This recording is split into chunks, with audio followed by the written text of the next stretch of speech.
When Leah Thomas started dominating female athletics in the NCAA, the biological male who competed for 3 years in college as a man before deciding that they were going to identify as a woman, we heard a lot of stories from all of the teammates of Leah Thomas at University of Pennsylvania saying how uncomfortable they felt, how they'd said multiple times they don't want to be in a locker room with a biological male who has biological male genitalia but is identifying as a woman in their locker room. They were sick and tired of it. They didn't want it.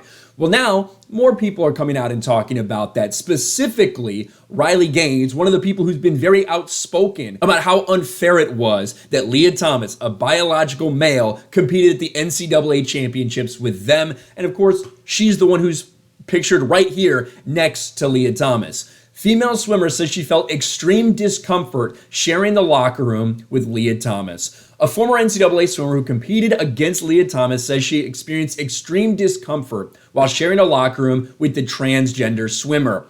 Riley Gaines, former swimmer for University of Kentucky, who's been a frequent critic of Thomas, told Tucker Carlson on Wednesday that event organizers at the NCAA championships had not forewarned her that Thomas, who is a biological male, would be sharing a locker room with actual female competitors. This is not something we were forewarned about, which I don't think is right in any means, changing in a locker room with someone who has different parts. Let's listen to what she has to say.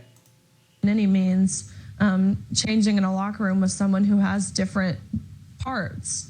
So they just set a dude loose in your locker room and didn't tell you? Exactly. And so I feel like to have that kind of forced upon us, so not only were we, forced to race against a male, we were forced to change in the locker room with one. And so it's just this feeling of like, what is happening? Like, honestly, like, is this really happening? Like, this is crazy. This is crazy. This is insane. This is what we've all said. From the moment all this stuff started happening a couple years ago, and you started having a competitor here and competitor there, people are like, well, it's not like they're winning championships or anything. They're just competing. Now they're winning championships, like Leah Thomas, winning an NCAA championship, taking an NCAA championship away from an actual biological female who worked hard her entire life to get there.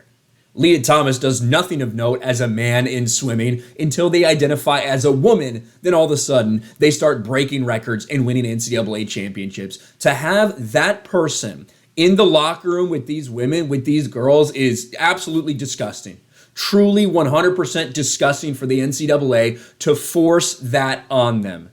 But of course, they say they care about female athletics. They really don't. All they care about is whatever's the best virtue signal at the moment. And if that means destroying female athletics, if that means making every single one of these competitors uncomfortable by having Leah Thomas's junk flopping in their face in the locker room, then that's what the NCAA is okay with. Let me know your thoughts about this in the comments below. Smash a like button, subscribe to the channel, ring the bell for notifications, share this video out there, and I'll talk to you later.